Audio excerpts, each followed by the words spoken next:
Olá, amigos! Sejam todos bem-vindos de volta ao canal Creio, Logo Sei.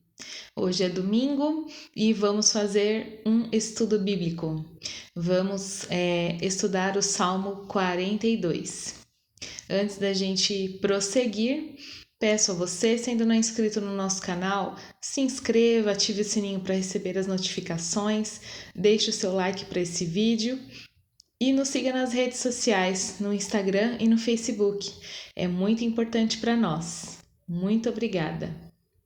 Vamos começar então? Hoje nós vamos falar do Salmo 42 e da preciosidade que ele traz para nós sobre o anseio da nossa alma pela presença de Deus. Vamos ler? Como a corça anseia por águas correntes, a minha alma anseia por ti, ó Deus. A minha alma tem sede de Deus, do Deus vivo. Quando poderei entrar para apresentar-me a Deus? Minhas lágrimas têm sido meu alimento de dia e de noite, pois me perguntam o tempo todo: onde está o seu Deus? Quando me lembro dessas coisas, choro angustiado, pois eu costumava ir com a multidão, conduzindo a procissão à casa de Deus, com cantos de alegria e de ação de graças, entre a multidão que festejava. Por que você está assim tão triste, ó minha alma? Por que está tão perturbada dentro de mim? Põe a sua esperança em Deus, pois ainda o louvarei. Ele é o meu Salvador e o meu Deus. A minha alma está profundamente triste, por isso de ti me lembro, desde a terra do Jordão, das alturas do Hermon, desde o monte Mizar. Abismo chama abismo, ao rugir das tuas cachoeiras, todas as tuas ondas e vagalhões se abateram sobre mim. Conceda-me o Senhor o seu fiel amor de dia, e de noite esteja comigo a sua canção e a minha oração ao Deus que me dá vida. Direi a Deus, minha rocha: por que te esqueceste de mim? Por que devo sair vagueando e pranteando, oprimido pelo inimigo? Até os meus ossos sofrem agonia mortal, quando os meus adversários zombam de mim, perguntando-me o tempo todo: onde está o seu Deus? Por que você está assim tão triste, ó minha alma? Por que está assim tão perturbada dentro de mim? Põe a sua esperança em Deus, pois ainda o louvarei. Ele é o meu Salvador e o meu Deus. Amém. Essa palavra, esse salmo, né? Ele fala muito sobre essa questão do anseio que a nossa alma tem pela presença de Deus. O salmista faz um paralelo entre nós com Deus e a corça com as águas. Assim como elas anseiam por águas correntes, assim a nossa alma também anseia por Deus. Eu ouvi uma vez uma história de um homem que estava no meio dos seus amigos que gostavam muito de caçar e ouviam muitas histórias, sobre as caças, as aventuras desse pessoal que gostava de caçar. Isso é muito comum no hemisfério norte também, Por exemplo, a família real britânica gosta muito de ir para a Escócia caçar aqueles veados, aquelas corças enormes. E o pessoal gosta, além de comer a carne também, de empalhar, a frente, o rosto, a cara e os chifres do animal como um troféu. E uma história dessa dizia de um pessoal que estava tentando caçar uma corça muito grande e atiraram tentando atingir, mas não acertou, só que o tiro assustou o bicho e o animal correu muito, muito, muito mesmo, tentando fugir dos caçadores. E os caçadores de carro atrás, né, tentando alcançar o animal, e correram muito mesmo. O animal correu muito e o pessoal correu de carro, né, foi de carro atrás. E assim, ele estava muito exausto, muito cansado, o animal, quando finalmente ele chegou num riacho, num lugar de águas, né, onde ele pôde beber água. E depois daquilo que ele achou aquele lugar, os caçadores desistiram de continuar a busca, porque apesar dele estar extremamente cansado e exausto, na hora em que ele encontrou as águas, todas as suas forças são renovadas e é como se ele estivesse começando de novo, e ele corre, e aí certamente eles não o achariam. Então, assim como as águas, é isso que Davi está dizendo aqui, assim como a corça, quando encontra águas, renova as suas forças de uma maneira, né, sobrenatural, assim a nossa alma se renova em Deus. Então, como a corça tem tanta sede das águas, assim a nossa alma também tem tanta sede da presença de Deus. Então, querido, assim como a corça, a água é vital para a corça, a presença de Deus é vital para as nossas almas. É fundamental. Sem a presença de Deus é impossível prosseguir, né? E em Hebreus 10, 19, 20, nós sabemos que entendemos que Jesus nos abriu um caminho até a presença de Deus, que antes do sacrifício de Cristo não existia, não era todo mundo que tinha esse livre acesso à presença de Deus. Né? Tanto que existia o tabernáculo e depois o templo, onde eram sacrificados, né, os animais pelos pecados das pessoas, do povo, e onde havia adoração, onde havia o acendimento da menorá, né, do candelabro de 7 velas, onde havia a adoração feita apenas pelos sacerdotes. Né? A família de Levi foi separada, santificada para esse serviço.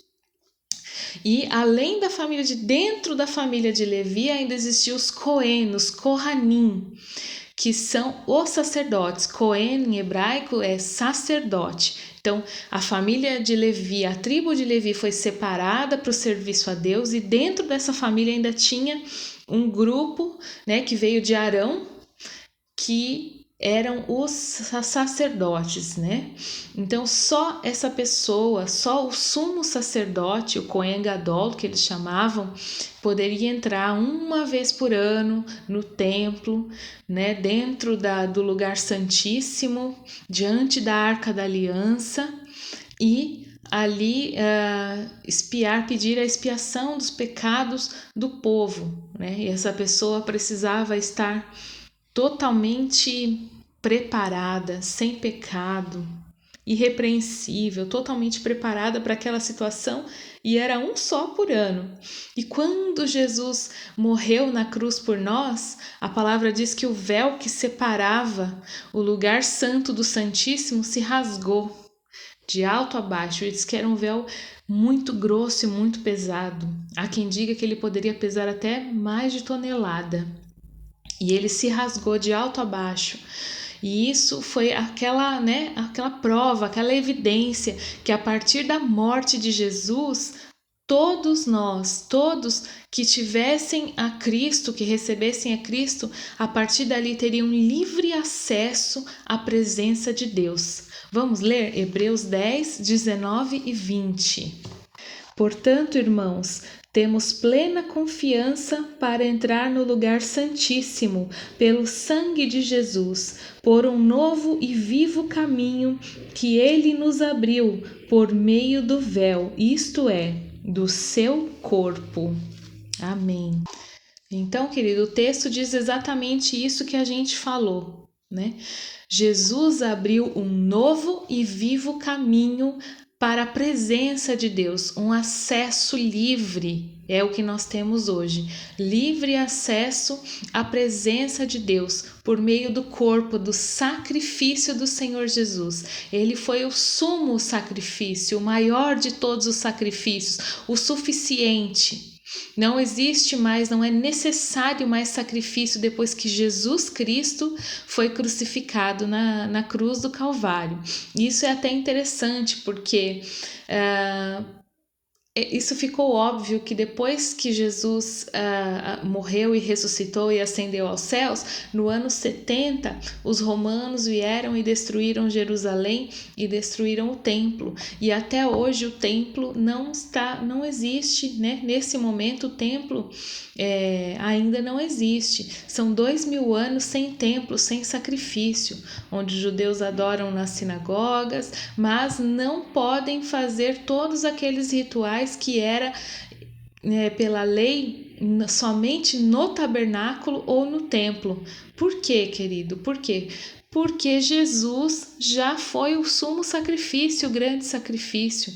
Isso é meio evidente, né? Apesar de muita gente não entender, não acreditar, os próprios judeus mesmo, mas é a prova mais clara e evidente de que não é necessário mais o sacrifício de animais, porque o Senhor Jesus já se fez sacrifício por nós todos e, o mais importante, nos abriu um livre acesso à presença de Deus.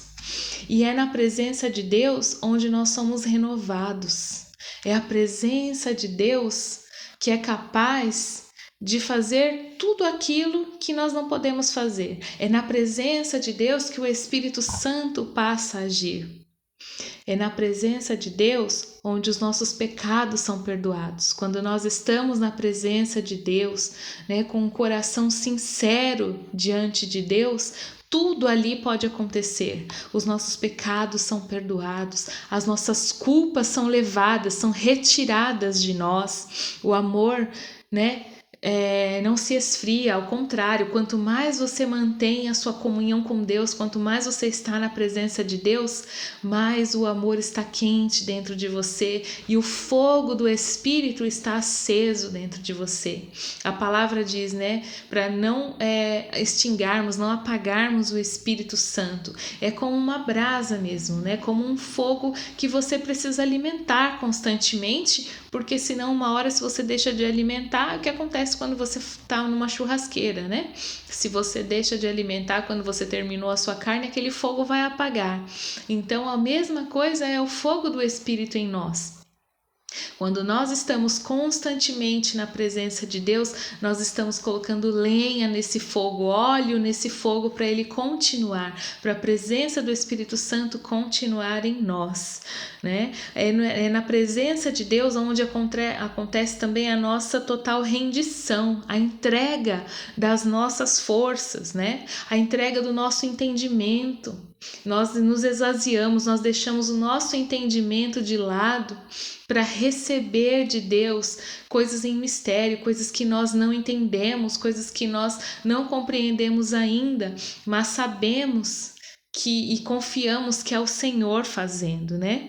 É onde nós entregamos os nossos planos, onde nós nos derramamos mesmo completamente. É o único lugar onde nós podemos e devemos fazer isso. É na presença de Deus. Na presença de Deus, nós também estamos longe da corrupção. Naquele momento, nós estamos longe da corrupção, da concupiscência dos nossos olhos, dos desejos, das paixões sedutoras. Enquanto nós estamos na presença de Deus, nós estamos seguros contra tudo isso, né? Há quem diga, há pessoas até que mesmo enfermas, quando estão na presença de Deus, naqueles momentos os seus corpos não apresentam nenhuma anomalia. Já ouvi casos assim de estudos em pessoas que no momento que estavam em oração, em rendição total, entrega a Deus, né, um exame feito naquela hora, uma tomografia, alguma coisa desse tipo, não mostrou nenhuma anomalia no corpo da pessoa, de tão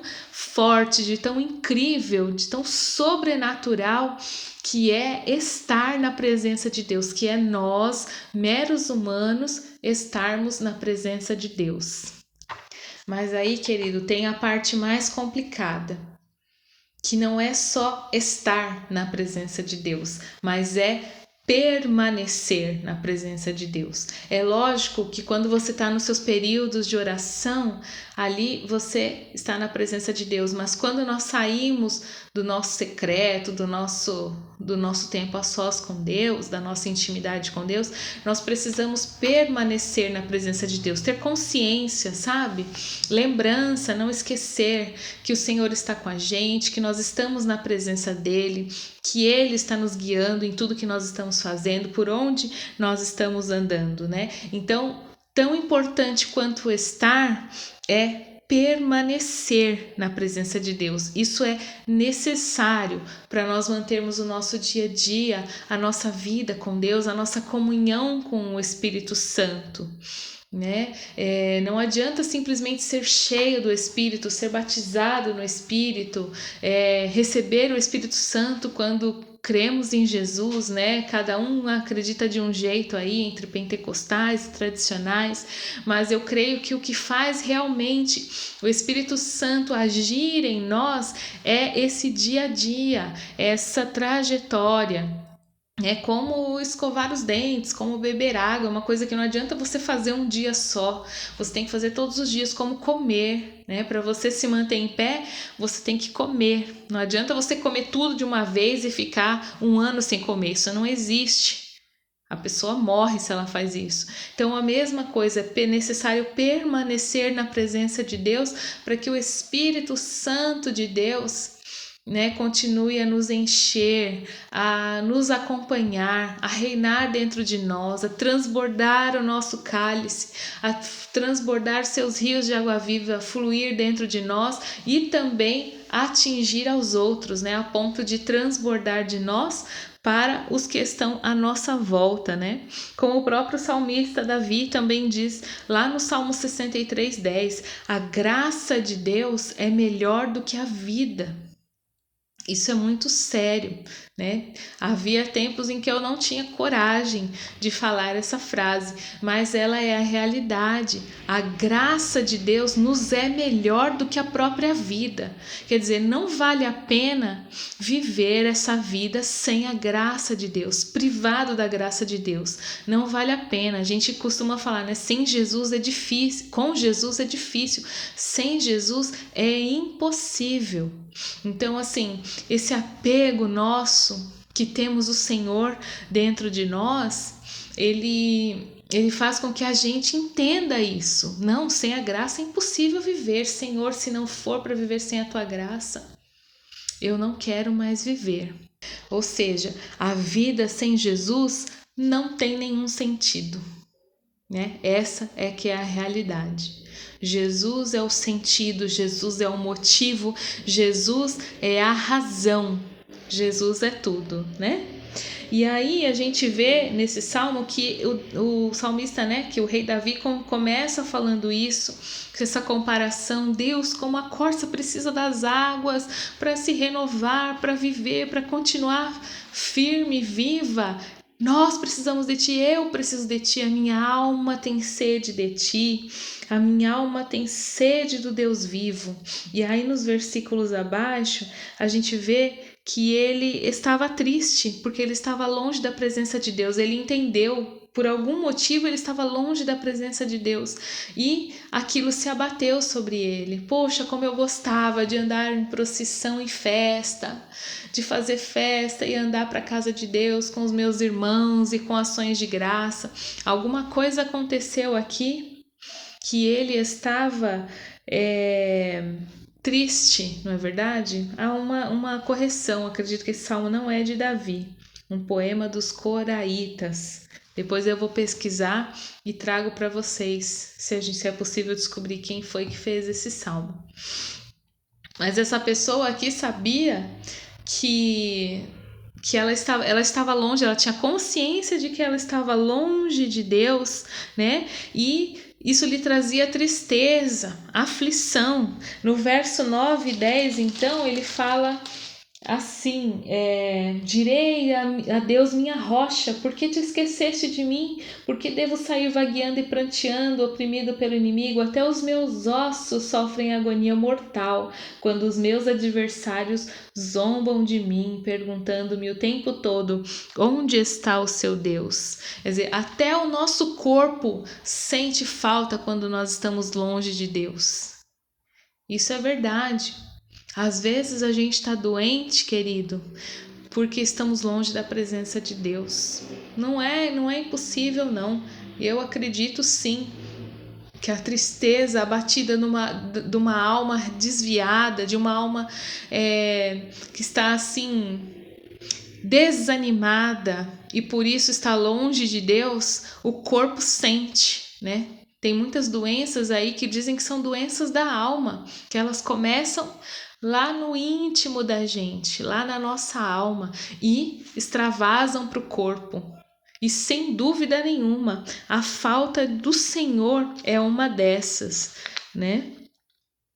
Além disso, ele ainda mostra que ele estava sendo afrontado por pessoas, né? Pessoas zombando. Onde está o seu Deus? Ele estava sendo afrontado, zombado, e isso estava lhe atingindo. Por quê? Porque ele estava longe da presença de Deus. Além de ele estar longe, da alma dele sentir, do corpo passar a sentir, ainda por cima ele estava sendo abatido por conta das zombarias das pessoas, da afronta dos incrédulos, né? Dos ímpios. Então, assim, a falta da presença de Deus em nós é ela que traz dúvida.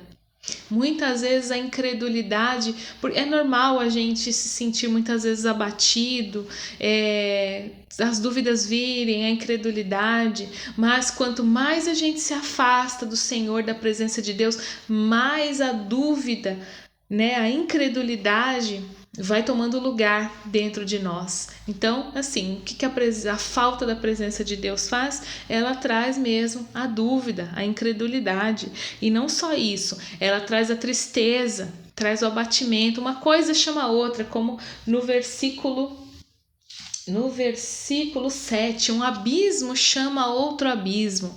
Então, estar longe da presença de Deus já chama o abismo da incredulidade, que chama o abismo da tristeza, que chama o abismo do abatimento na alma, aquela tristeza profunda, o medo excessivo, a ansiedade, o pavor, o medo do futuro. Uma coisa vai chamando a outra, e quando a gente vê, a gente está mergulhado num monte de dúvidas, de coisas terríveis, simplesmente porque estamos longe da presença de Deus, porque não temos buscado o Senhor como a gente deveria. E é isso, uma coisa vai chamando a outra, quando vê, estamos aí imersos em incredulidade, em medo, em angústia, em tudo aquilo de ruim que o inimigo tá pronto, né, para colocar dentro de nós, já que a nossa casa está se esvaziando do Senhor. E aqui eu quero fazer um parênteses.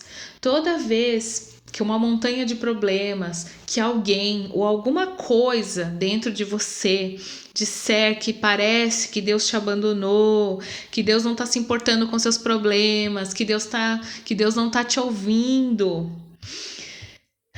que ele não tá nem aí para você, que ele deu uma carga maior do que você pode aguentar, que você não vai aguentar, saiba que quem está errado é você e não o Senhor. Quem está se distanciando da presença de Deus é você e não o Senhor. O problema, querido, sempre está na gente, nunca em Deus. Então, o que acontece? É o que o próprio salmista disse aqui.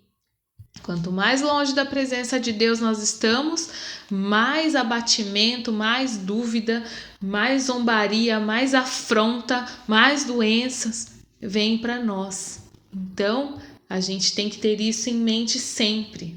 O problema nunca está em Deus, o problema está sempre na gente. Precisamos olhar para nós mesmos, precisamos pedir ao Senhor que nos sonde, que nos quebrante para que a gente se conserte e que Ele nos conduza pelo caminho eterno, porque Ele é o solucionador de qualquer problema. Ele é o grande Deus, Ele nunca nos abandona, nós é que podemos abandoná-lo. Então, eu queria terminar dizendo isso para você, para mim, para todos nós, né? Porque eu sempre peço a Deus que fale primeiro comigo e depois com as pessoas, né? Não vamos deixar que ninguém nos leve para longe da presença de Deus. Vamos batalhar pela nossa vida, vamos batalhar pela nossa intimidade, pela nossa comunhão com Deus, pela nossa salvação, pelas nossas vitórias. Vamos ficar firmes em Jesus, vamos olhar somente para o alvo, somente para Jesus, querido. Vamos olhar para frente. Que a nossa alma mergulhe no rio de Deus, que a gente não fique só, sabe, no tornozelo, nos joelhos. Não, Deus tem muito mais para nós. Vamos mergulhar, vamos para aquela parte do rio onde não se pode mais atravessar se não for a nado, onde a graça de Deus, a presença de Deus nos cobre de uma maneira assim que a gente se afoga na presença de Deus. Vamos buscar isso em Deus, vamos buscar isso para nós. Não vamos ter pena de nós mesmos, não vamos olhar para o lado, não vamos achar, sabe, que tudo só acontece com a gente. Não, vamos em nome de Jesus olhar para o Senhor, que é o autor e o consumador da nossa fé. Vamos ficar firmes em Deus, não vamos perder tempo com ressentimentos, com coisas que nos levam para longe de Deus, com comparações tolas com as outras pessoas. Não, vamos olhar para o Senhor somente, amém? Aí, no final, o salmista finalmente entende o que está acontecendo, que ele está longe da presença de Deus. Então ele faz essa pergunta para a alma dele: por que você está abatido, a minha alma? Não vamos deixar que a nossa alma fique abatida. Faça você essa pergunta, faço eu essa pergunta para a minha alma. Por que você está abatida? Tem motivo para você estar abatida? Não tem motivo para você estar abatida. Espere em Deus, pois ainda o louvarei. Quer dizer, ele sabe lá no fundo do seu coração que esperar em Deus é sinônimo de graça, de vitória, de recompensa, de renovo, de regozijo, de escape, de descanso, de alegria. Amém? Espera em Deus. Ele então entende, cai a ficha do salmista. Por que você está abalado? Ele fala com ele mesmo, ele dá ordem à sua alma. Confie em Deus, horas bolas. Por que ficar desse jeito? A única solução para você, minha alma, é confiar no Senhor, olhar para Ele, olhar para frente, olhar para Cristo, mergulhar no rio de Deus, derramar todo o nosso ser diante dele, derramar tudo que você é, todas as suas carências, todos os seus medos, todos os seus sentimentos, todos os seus pecados, derramar aos pés do Senhor. E deixar que Ele venha com restauração, com paz, com transformação, com libertação, com cura, em nome do Senhor Jesus Cristo. E não vai ter lugar mais para o pânico, para o medo, para o terror, para o pavor do futuro, para a falta de fé, para as dificuldades. Não vai mais ter lugar dentro de nós, não vai mais ter lugar nas nossas vidas, não terão mais lugar nas nossas casas. Aleluia! Então, querido, eu te convido hoje, nesse dia, a fazer esse compromisso junto comigo. Vamos buscar mesmo a presença de Deus, vamos diligentemente entender, ter consciência, pedir ao Senhor que nos lembre o tempo todo que estamos na presença dEle, que devemos estar constantemente neste lugar maravilhoso, nessa doce, bendita presença, diante do Abba, diante do Papai. E, em nome de Jesus, sabemos os grandes benefícios, as grandes bênçãos que nós temos, não é verdade? Em nome de Jesus, que você tenha um dia grandemente abençoado, cheio da presença de Deus, cheio da graça de Deus, que você seja inspirado a buscar mais o Senhor, a buscar essa presença. Leia com calma novamente o Salmo 42, o Salmo 63, Hebreus 10. Leia e peça ao Senhor que continue a falar com você, que continue a te inspirar a estar cada dia mais pertinho, mais próximo do nosso Abba, do nosso Papai. Amém? Que você tenha um dia muito abençoado e amanhã a gente se vê aqui de volta. Um grande abraço e fiquem todos na paz do Senhor.